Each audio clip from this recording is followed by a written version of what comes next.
noite a todos, que a paz do Cristo esteja convosco. E hoje nós vamos tratar no capítulo 4 da lei de reprodução. Esse capítulo está dentro das chamadas leis morais, em que Kardec pontua para todos nós uma série de leis e nos coloca, então, para nós podermos refletir sobre elas. Mas antes da gente falar sobre a lei da reprodução, a gente precisa abrir um parêntese sobre o momento em que Kardec faz essas perguntas ao mundo espiritual. Por quê? Século XIX, se a gente voltar historicamente falando lá, nós vamos encontrar um cientista inglês, naturalista, famoso até hoje, Charles Darwin.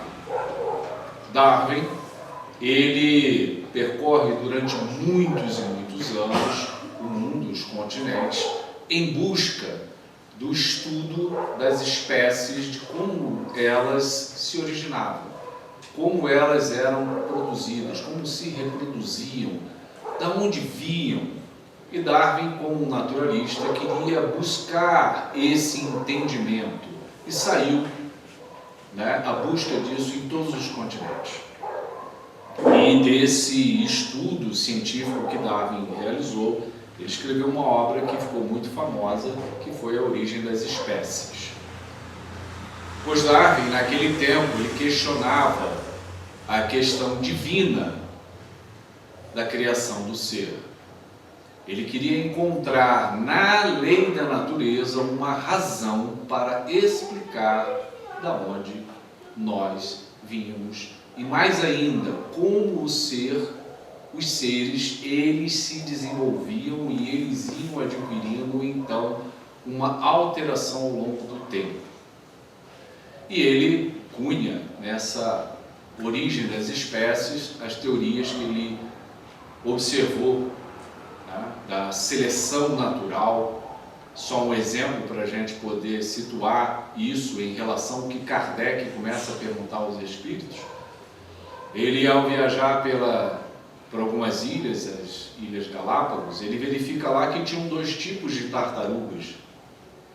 Uma tartaruga com pescoço curto e com um tipo de casco, e uma outra tartaruga com pescoço longo e um outro tipo de casco. E uma vivia numa região úmida, rica em nutrientes no solo, e a outra vivia num terreno arenoso.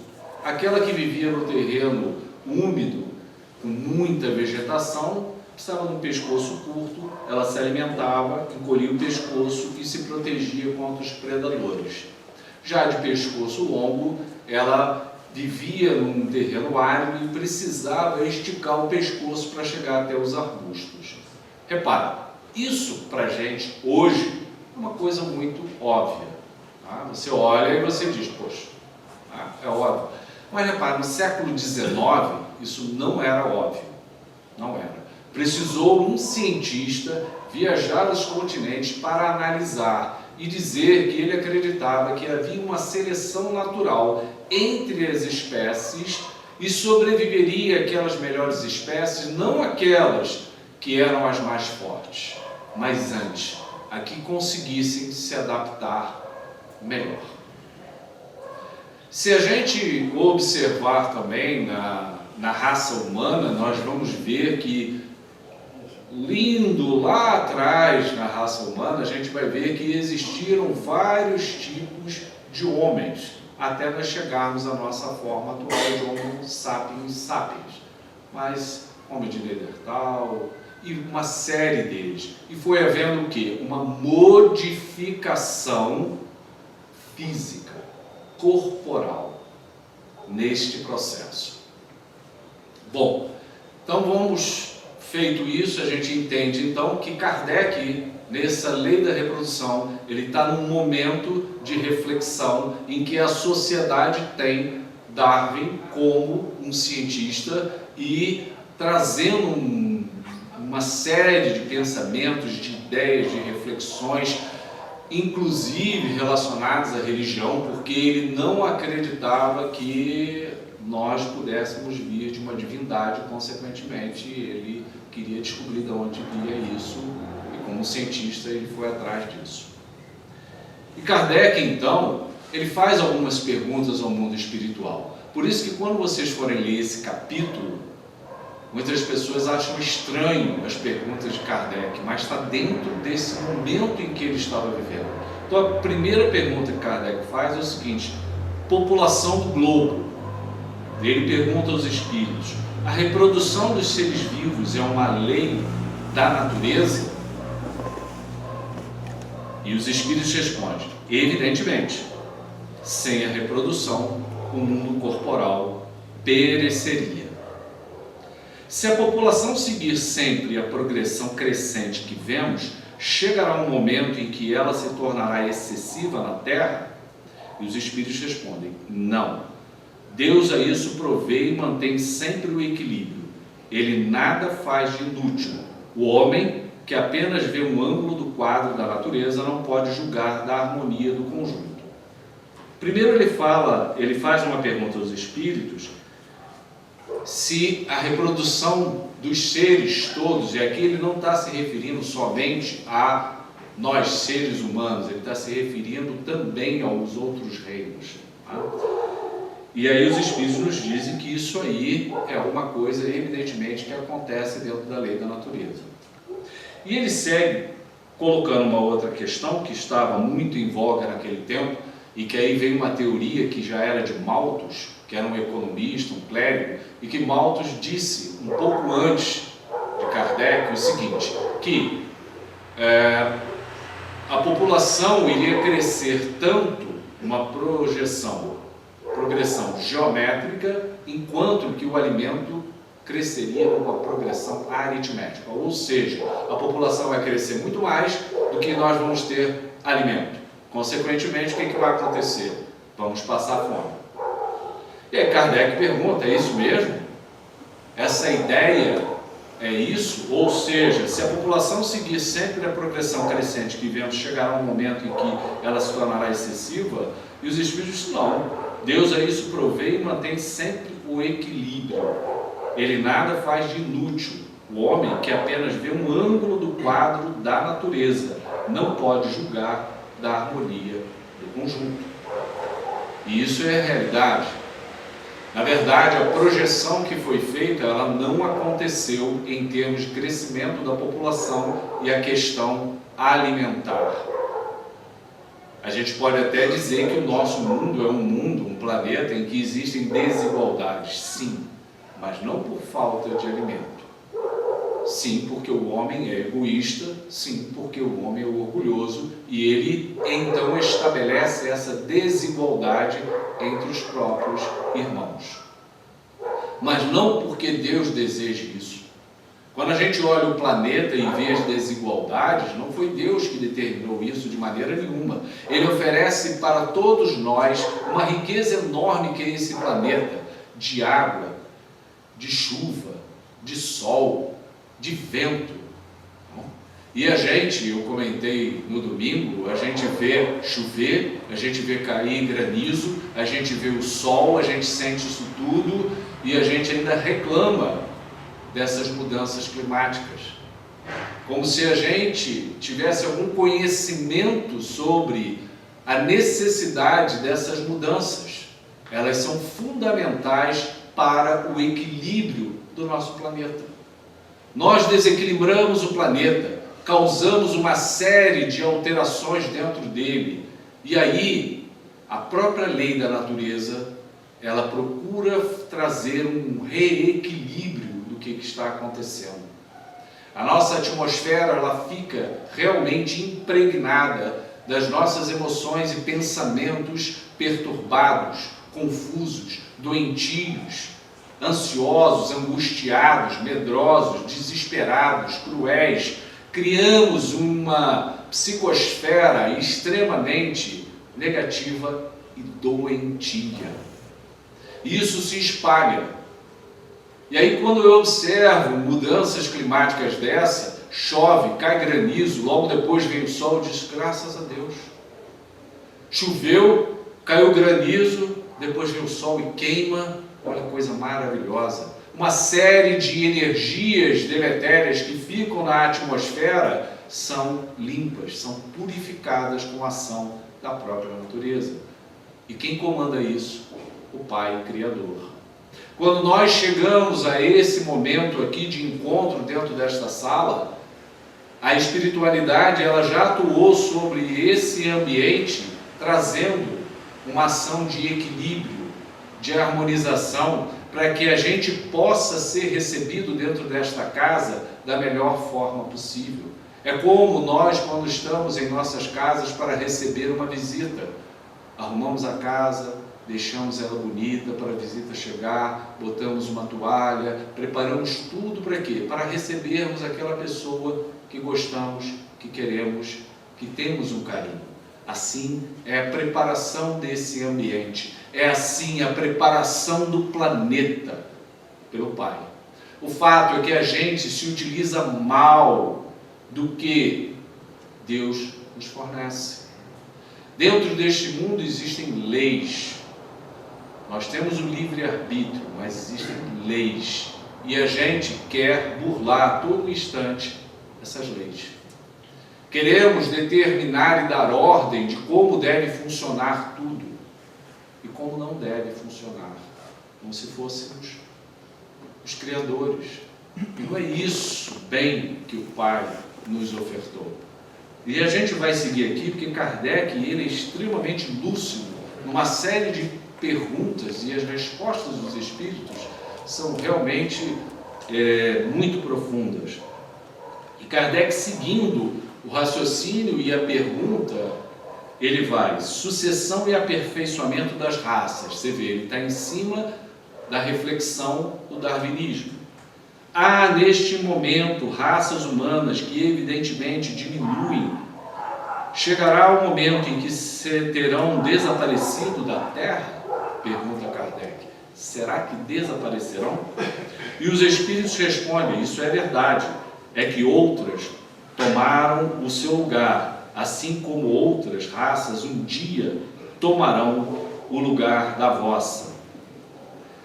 Aí a gente começa a pensar sobre a transição planetária, como esse processo ele está se dando entre todos nós. E os espíritos dizem que esse processo não é um processo em que algo termina e outro começa. A espiritualidade nos diz que essa transição ela vai acontecendo enquanto uns saem e outros chegam. Não houve em nenhum momento uma separação. Acabou aqui e daqui para frente já é outro mundo. Não. Nós estamos justamente nessa transição, saindo de uma etapa para outra. Como aconteceu, se nós formos analisar em termos de evolução do corpo do homem, o ser que estava lá nas cavernas, o homem das cavernas, que depois foi modificando, em determinado momento havia seres corpóreos, como o homem da caverna, e junto ainda com outros homens, o homem de Neandertal e depois com o homem Homo sapiens, e havia uma mistura entre eles em algum momento, porque nada acontecia de uma forma radical. Como a nossa transição planetária não acontece de uma forma radical. Se nós formos observar o que temos hoje no mundo, a gente fica estarrecido realmente. A gente olha o tamanho da confusão que existe no planeta. Mas se a gente também for ver, não tem só o lado ruim, não tem só o lado difícil, não tem só o lado que está totalmente desequilibrado. Encontramos dezenas, milhares, milhões de espíritos encarnados envolvidos em um trabalho cristão. Existem milhões pelo mundo afora trabalhando no sentido de que este planeta possa efetivamente caminhar para a sua transição com amor, com paz, com equilíbrio, com harmonia. mas a gente assiste essa mistura da raça humana. Há uma mistura em que você diz, nossa, que diferença. Tem pessoas tão distantes umas das outras. É o corpo? Não. É o espírito. É o espírito que habita este corpo de hoje, essa raça humana, e que está em um processo de evolução. Mas dentro desse planeta a gente vê a diversidade de espíritos que habitam ela. Por isso a gente vê uma moral muito diferente entre cada ser. Mas a gente não pode em momento nenhum considerar como um planeta perdido, de maneira nenhuma. Porque quem dirige esse planeta é o Mestre Jesus. E ele sabe muito bem como guiar o que está acontecendo nesse processo de transição. Nós é que, infelizmente, ainda nos desesperamos pela pouca fé que temos. Porque se nós mantivéssemos uma fé robusta em nossos corações, a gente entenderia o processo, porque somos espíritos que estamos justamente nesta vivência carnal, passageira, transitória da nossa evolução. A gente precisa sedimentar mais em nossos corações a certeza de que o Mestre Jesus é o nosso modelo, é o nosso guia, e Ele nos ama, e a gente, para entender profundamente isso, precisa se ligar com o Criador, com Jesus. E aí a gente se entregando, se unindo, a gente vai com certeza ficar em paz. E Kardec ele continua: os homens atuais formam uma nova criação ou são descendentes aperfeiçoados dos seres primitivos? O que Darwin dizia naquele tempo? É que havia uma ancestralidade e que você, a partir dos ancestrais dos animais, dos vegetais, havia toda uma seleção natural, e aí você começava a ter, a partir dali, seres melhores, mais adaptados ao mundo em que nós estávamos vivendo. Só que a gente vai analisar, isso tem uma verdade? Tem sim. Darwin foi um grande cientista, iluminado pela espiritualidade, tem um valor muito grande. Só que é um fragmento do que representa o todo. E o todo é que nós é que habitamos esses corpos. Então os corpos que nós temos hoje são habitados por espíritos. E são justamente os espíritos que evoluem. E o corpo? Ele pode ser modificado geneticamente, como vem sendo modificado. O nosso corpo não é mais o mesmo de lá, de séculos atrás.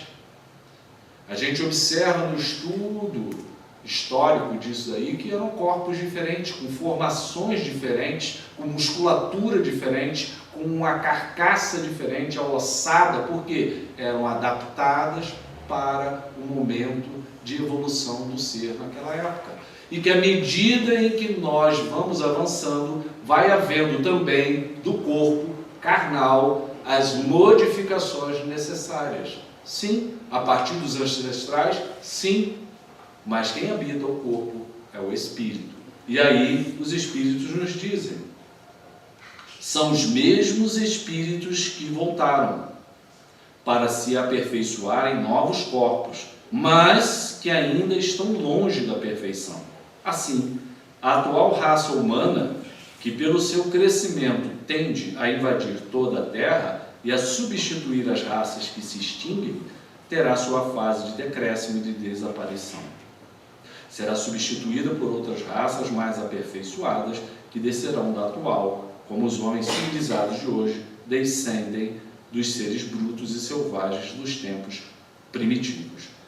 Então Kardec pergunta isso, e os espíritos reforçam que, na verdade, o processo de reencarnação faz com que a gente vá aperfeiçoando o nosso espírito, e aí vamos reencarnando e evoluindo. E esse corpo também, ele vem sendo modificado pela espiritualidade. Porque existem equipes espirituais que trabalham na formação dos corpos, adaptando esses corpos às necessidades de cada planeta. Então, os nossos corpos, progressivamente, eles vão sendo modificados. Mas Kardec aqui, ele quis dar um cunho diferente, ou seja, quem habita esse corpo é o espírito. E ele continua, do ponto de vista puramente físico, os corpos da raça atual são de criação especial ou procedem dos corpos primitivos por meio da reprodução. A origem das raças se perde na noite dos tempos, mas, como pertencem todas à grande família humana, qualquer que tenha sido o tronco primitivo de cada uma, elas puderam aliar-se entre si e produzir tipos novos. Então veja, do ponto de vista físico, é o que pergunta Kardec, os corpos da raça atual são de criação especial ou procedem de corpos primitivos por meio da reprodução. Ou seja, esses corpos tiveram algum tratamento diferente, especial, existe alguma coisa, ou eles descendem? O que a gente precisa entender é o seguinte, o nosso corpo não tem no sentido de criação a do nosso espírito. O espírito foi criado como uma fagulha do Criador, do Pai. O corpo, ele perece depois. São corpos formados, utilizamos o corpo e esse corpo retorna para a Mãe Natureza para ser novamente reaproveitado e novamente ser refeito um corpo para que nós possamos utilizá-lo no nosso aprendizado, no nosso conhecimento, na nossa evolução. E aqui novamente Kardec, ele coloca em xeque essa questão do darwinismo, sobre a vinda desse corpo, a origem da nossa espécie, de como ela veio acontecendo. E ele faz novas perguntas. Na 692 ele diz, o aperfeiçoamento das raças animais e vegetais pela ciência, contrário à lei natural, seria mais conforme a essa lei deixar que as coisas seguissem o seu curso normal?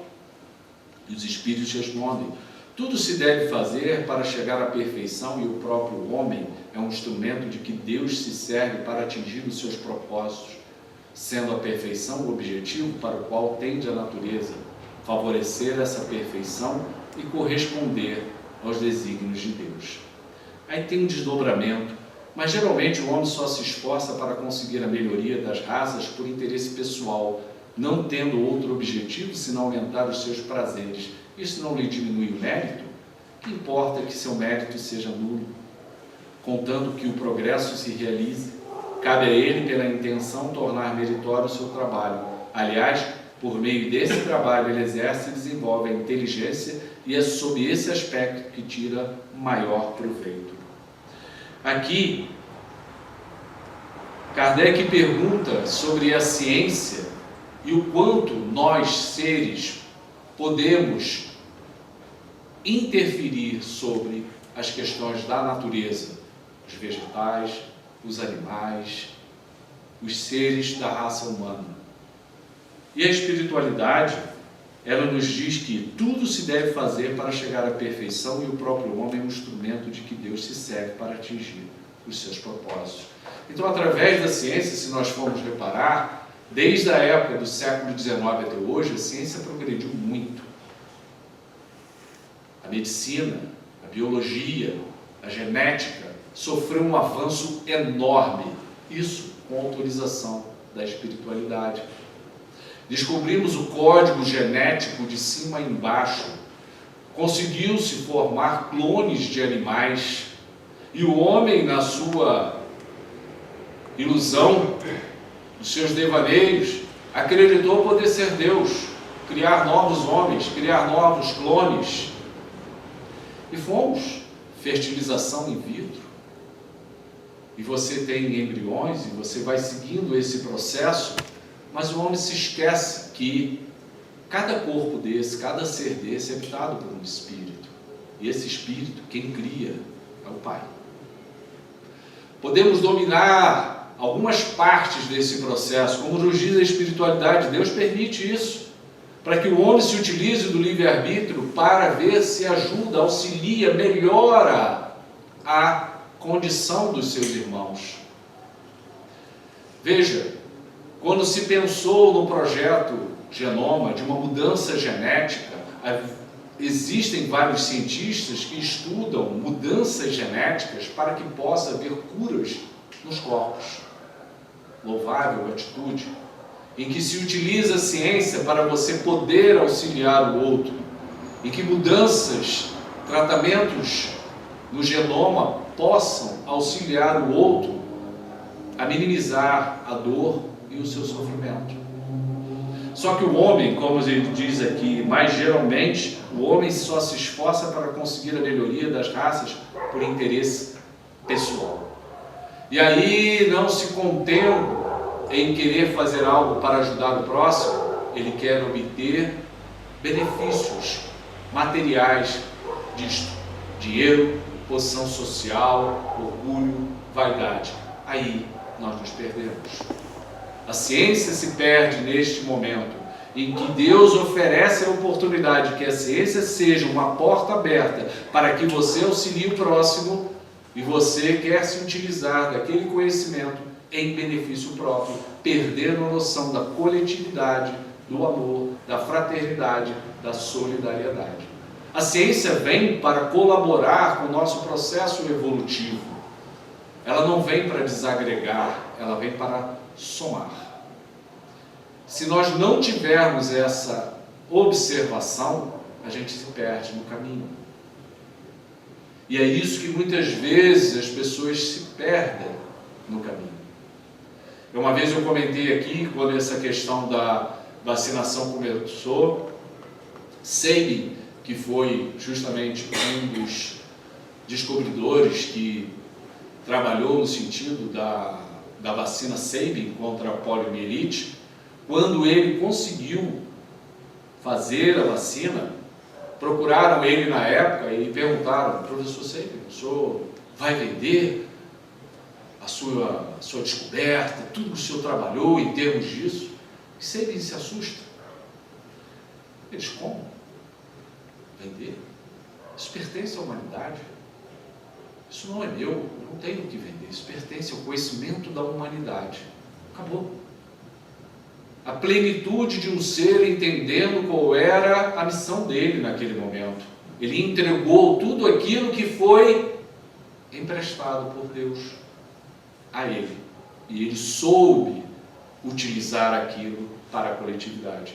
Hoje, nós temos a nossa humanidade, infelizmente, negociando essas situações, atravessando situações de calamidade em que as vacinas têm, e aí as pessoas têm que vender isso. E aí é o interesse nosso, é a ambição, é a nossa cobiça nesse momento. Temos o conhecimento, a ciência que Deus nos oferece, mas aí vem a cobiça, vem o egoísmo, e aí ele toma a frente. É quando nós nos perdemos, é quando nós encontramos dor e sofrimento nesse momento. E não é para isso que a ciência veio. Ela veio para colaborar com a nossa evolução. Tudo que nós temos nesse mundo, a gente tem uma noção que é nosso, é meu, é tudo meu. Não é. É um empréstimo do Pai. Ele nos fornece para que a gente possa caminhar aqui e facilitar a nossa evolução. Se nós não compreendermos isso, nosso orgulho, a nossa vaidade nunca poderá ser reduzido dentro dos nossos corações. Kardec pergunta: obstáculos à reprodução. As leis e os costumes humanos que têm por fim ou por efeito criar obstáculos à reprodução são contrários à lei da natureza? E os espíritos respondem: tudo que entrava à marcha da natureza é contrário à lei geral. Gente, essa pergunta que Kardec fez, se a gente desdobrar ela para os dias atuais, a gente pode fazer uma reflexão de várias questões. Porque século XIX, 1800 e pouco. O Livro dos Espíritos, a primeira edição, foi em 1857, quando ele pergunta: as leis e os costumes humanos que têm por fim ou por efeito criar obstáculos à reprodução são contrários à lei da natureza? E aí ele diz, os espíritos, que tudo que entrava à marcha da natureza é contrário à lei geral. Você repara que a resposta dos espíritos não é uma resposta específica, é uma resposta geral sobre tudo isso. Por quê? Vamos entender, vamos pegar essa pergunta de Kardec e jogar para os dias atuais. Tá? No tempo de Kardec, você não tinha, por exemplo, a pílula anticoncepcional, você não tinha contraceptivo oral. Por quê? Porque ainda não tinha sido desenvolvido, a tecnologia não acontecia naquele tempo. Então, você não tinha como evitar, né, o nascimento de uma criança através do uso da pílula anticoncepcional, que hoje em dia é amplamente utilizado quando não se quer ter filhos. Mas aqui os espíritos nos colocam uma questão que toda vez que você cria um entrave para o andamento da lei, você está criando uma barreira. E aí a gente pensa no seguinte, a pílula ela foi realmente um avanço muito grande para o conhecimento, a ciência. Mas a gente precisa entender também o que nós estamos realizando neste mundo. O que viemos fazer aqui? Qual é o nosso objetivo aqui? E um dos objetivos que nós temos nesse mundo aqui é justamente, quando temos o direito e o merecimento, recebermos outros espíritos no seio familiar. Então esse mundo aqui é um mundo em que existe uma série de vivências, mas que precisam os espíritos que estão no plano e outra dimensão encarnarem. Isso só pode acontecer através da maternidade. Quando nós, antes de encarnarmos, fazemos o nosso planejamento reencarnatório, muitos de nós nos comprometemos com a maternidade e com a paternidade. Só que muitas vezes, como encarnamos, mudamos de ideia, desistimos, queremos adiar, afinal de contas, é minha vida profissional, eu preciso primeiro ter sucesso, eu preciso primeiro consolidar a minha vida material, a minha vida profissional, a minha posição social, depois eu penso na maternidade e na paternidade. Só que a gente esquece realmente o compromisso que a gente estabeleceu com a espiritualidade, mais ainda com aqueles irmãos nossos que muitas vezes estão aguardando um momento para reencarnar. E eles só podem reencarnar através deste momento da maternidade. Existem algumas pessoas que dizem, mas é melhor usar a pílula. Sim, a pílula ela tem o papel dela, ela tem a função, eu não estou dizendo ao contrário disso, mas a gente também não pode deixar de refletir sobre também a nossa responsabilidade nesse processo da reencarnação dos nossos irmãos, a quem nós nos comprometemos em trazer para essa existência. Então precisamos pesar na balança o sentido que estamos aqui nesse mundo, qual a razão. A gente tem um livre-arbítrio em que a gente pode realmente dizer, não quero, não vou, não aceito. É uma escolha. Quando a gente desencarna, a gente vai ter que verificar o que nós tenhamos nos comprometido com outros espíritos na formação desta família. É onde é o seio sagrado do exercício justamente dos nossos reajustamentos. É dentro da família, em que existem as dificuldades, em que existem os momentos mais complexos para serem vividos e que é através da maternidade que isso aí pode acontecer. E aí Kardec pergunta, entretanto, aí você verifica o seguinte, eu dei um caminho diferente agora, mas Kardec aqui estava perguntando sobre os reinos vegetal, animal, e ele pergunta, entretanto, há espécies de seres vivos, animais e plantas, cuja reprodução indefinida seria nociva a outras espécies, e das quais o próprio homem acabaria por ser vítima. Cometeria ele ato repreensível impedindo essa reprodução? Deus concedeu ao homem, sobre todos os seres vivos, um poder de que ele deve usar para o bem, mas não abusar. Repara, nós temos um poder porque Deus na nossa condição, nos forneceu uma condição cerebral que é a razão, o planejamento, a organização, o entendimento, coisa que os outros animais e vegetais não têm. Nós podemos raciocinar e pensar, se alguém pisar no meu pé, eu posso ou não querer agredir a outra pessoa. Isso é já uma capacidade que nós temos. Agora, se você pisar no rabo de um cachorro ou de um leão, com certeza o animal vai te atacar. Porque ele não pensa sobre isso, ele não raciocina desta forma. Isso é já um avanço do nosso córtex que nos faz entender que esse tipo de atitude não vai auxiliar em nada e que de repente a pessoa fez sem querer.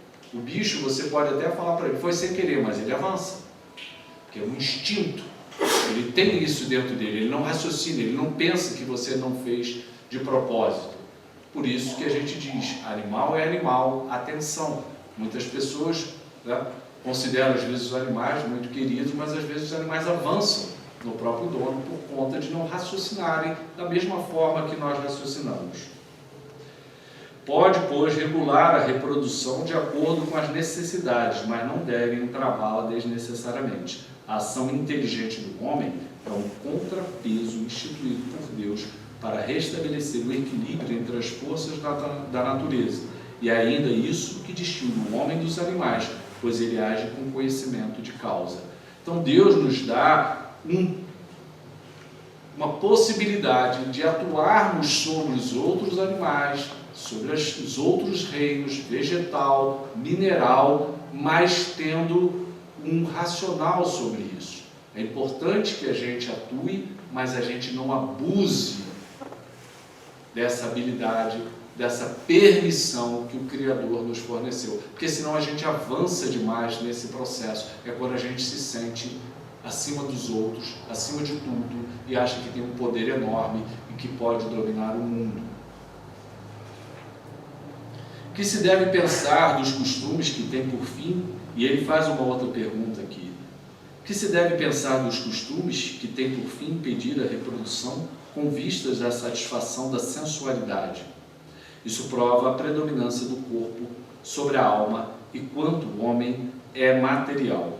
Aí aqui eu vou unir com uma outra questão que ele vai entrando, que é sobre o casamento. Ele começa a falar sobre o casamento, isto é, a união permanente de dois seres é contrário à lei da natureza?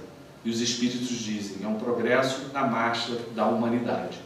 E aqui a gente precisa entender este casamento como uma união de dois seres, mas fora do contexto do que representa como é na Igreja Católica. Dentro da doutrina espírita nós não temos sacramento nenhum. Nós não temos casamento, nós não temos nenhum tipo de sacramento. Porque nós acreditamos em seres espirituais. Então nós não temos esse tipo de ritual. Consequentemente, quando Kardec faz essa pergunta sobre o casamento, ele está falando sobre a união de dois seres, ele está falando sobre a união de seres por amor, por uma empatia, por um sentimento muito maior que envolve as pessoas. E aí a espiritualidade nos diz, é um progresso na marcha da humanidade. Porque na hora que nós nos permitimos aproximar do outro e estabelecer uma ligação afetiva com o outro, nós nesse momento criamos uma possibilidade de evolução. Uma possibilidade de evolução enquanto seres amorosos, enquanto filhos de Deus. Porque nós precisamos entender que nós somos espíritos. Nós somos espíritos. E essa união nos auxilia a crescermos cada vez mais. E ele pergunta ainda, qual seria o efeito da abolição do casamento sobre a sociedade humana? Uma regressão à vida dos animais. No momento em que você rompe esse tipo de união entre as pessoas, você faz uma regressão. Nós estamos aqui por colocação do Pai para que a gente se agregue. E nesse momento que a gente tem a possibilidade de se agregar, é onde nós vamos aprender. Os seres humanos não são para viverem de forma isolada, cada um no seu canto. É isso que muitas vezes a gente quer. A gente quer viver isolado, recluso, distante. Porque muitos de nós não aguentamos o outro, não queremos ter contato com o outro, porque é muito difícil, é muito complicado, é muito confuso a cabeça das pessoas, e a nossa também é muito confusa, é muito complicada, é muito difícil. Mas a gente aprende a conviver, e aí nós vamos justamente entendendo melhor o outro e a nós mesmos. É nesse relacionamento é que vai havendo o aprendizado. A criança, quando é levada para a escola, ela vai ter contato não só com o professor, mas ela tem contato com os outros alunos. E nessa vivência, nesses relacionamentos, ela vai se desenvolvendo, ela vai socializando, ela vai crescendo, ela vai amadurecendo. Nós, quando vivemos numa família, a ideia divina é que a gente amadureça. O problema é que a gente distorce a nossa realidade. E aí a gente acaba tornando a família, o casamento, um espaço de luta, de guerra, de disputa. E isso daí fica muito difícil a convivência. As pessoas começam a competir, ao invés de se apoiarem, ao invés de se auxiliarem, ao invés de estarem unidos em nome da própria evolução e do próximo, acabam destruindo isso. Não é que a união, o casamento, ele seja ruim, não é isso. É que nós seres ainda não compreendemos o que representa essa aproximação. Jesus foi um dos espíritos mais gregários que a gente já teve passando por esse mundo. Ele congregou e ele agregou e ainda faz isso nos dias atuais. Nós estamos hoje aqui em nome dele, reunidos para falarmos sobre tudo o que ele nos ensinou. E a nossa união com outros seres, ele busca justamente isso, o autoconhecimento, através do relacionamento com o outro, o relacionamento com o próximo. E ele ainda pergunta: a indissolubilidade absoluta de um casamento está na lei da natureza ou somente na lei humana? É uma lei humana muito contrária à lei da natureza, mas os homens podem modificar suas leis. Só as leis da natureza são imutáveis. E aí ele entra no celibato, refletindo um pouco sobre a escolha de cada pessoa sobre o celibato, ou seja, em a pessoa não manter um casamento, uma relação com uma outra pessoa. E no primeiro momento a espiritualidade, ela nos diz, na pergunta de Kardec, o celibato voluntário é um estado de perfeição meritório aos olhos de Deus? E os espíritos respondem, não. E os que assim vivem por egoísmo desagradam a Deus e enganam a todos. Mas ele divide a pergunta. O celibato voluntário não representa um sacrifício que fazem certas pessoas com o fim de se dedicarem mais inteiramente ao serviço da humanidade? Isso é muito diferente. Eu disse por egoísmo. Todo sacrifício pessoal é meritório quando feito para o bem. Quanto maior o sacrifício, tanto maior o mérito. Aqui ele abre uma aspas para o seguinte, e a gente tem que ter atenção. Nós tivemos médiuns como Chico Xavier, que ele permaneceu na vida mediúnica direto, não manteve relacionamentos, não é? De casamento, de união. Por quê? Ele se manteve em celibato, entendendo que para o trabalho dele, para a tarefa dele, era importante isso. Porque, na verdade, ele abraçava uma obra, um trabalho muito maior. O Mestre Jesus, da mesma forma, ele manteve essa atitude. Por quê? Porque ele precisava colocar um objetivo muito maior do que um casamento, uma união. Então, isso é uma decisão que a espiritualidade nos diz que ela é meritória, ela tem um mérito, ela tem um valor. É diferente quando você quer instituir uma atitude dessa por egoísmo, em que você quer se afastar por egoísmo. É quando tem um planejamento reencarnatório para que você se una, para que você tenha filhos, para que você mantenha um relacionamento com outra pessoa, e aí você se afasta disso, você se distancia disso. E aí a espiritualidade nos diz que esse momento é um momento de egoísmo. E o egoísmo realmente é uma das circunstâncias mais difíceis que nós temos nesse mundo, em que nós voltamos para dentro de nós mesmos e acreditamos que somos a parte mais importante do mundo. Só eu sou importante. Tudo tem que girar em torno de mim. Todos têm que me adorar. Todos têm que gostar da minha opinião. A minha opinião é a melhor. Todos têm que me adorar, gostar. E aí nós crescemos esse tipo de ideia, que é uma ideia distorcida. É uma ideia ruim e que nos afasta do próprio crescimento e do crescimento da coletividade. Porque para que a gente possa se desenvolver, para crescer, nós vamos precisar também atuar sobre o mundo, no sentido de auxiliarmos também ao mundo a crescer. E não existe coisa melhor do que nós trabalharmos para o coletivo. Não existe coisa melhor do que nós trabalharmos para o bem, no sentido de ajudarmos o nosso irmão, ao próximo. Aquilo traz uma satisfação enorme dentro de nós mesmos, traz um preenchimento desse vazio que nós cada dia mais sentimos em nossos corações.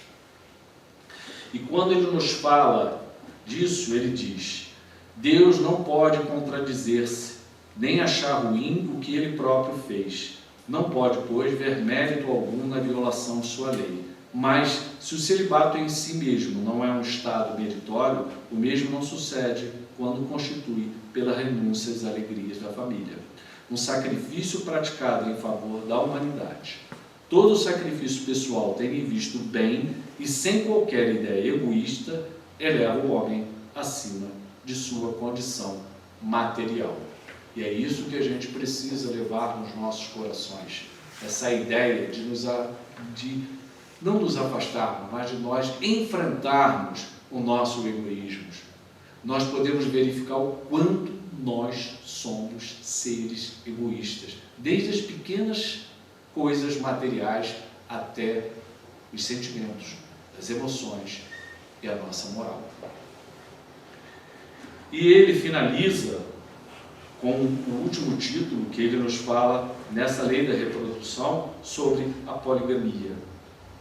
A igualdade numérica aproximada entre os sexos é um indício da proporção em que eles devem unir-se? Os espíritos respondem: sim, pois tudo tem um fim na natureza. Qual das duas, a poligamia ou a mono, é mais conforme à lei da natureza? E os espíritos respondem: a poligamia é lei humana cuja abolição marca um progresso social. O casamento, segundo as vistas de Deus, deve fundar-se na afeição dos seres que se unem. Na poligamia não há afeição real, mas apenas sensualidade. E aí os espíritos complementam: a poligamia deve ser considerada como um uso ou legislação particular apropriada a certos costumes e que o aperfeiçoamento social faz que desapareça pouco a pouco. A gente vai notando que ao longo, historicamente falando, ao longo da evolução da nossa humanidade, nós vamos tendendo a um caminho em que a gente se afasta, muitas vezes, desse tipo de relacionamento, né?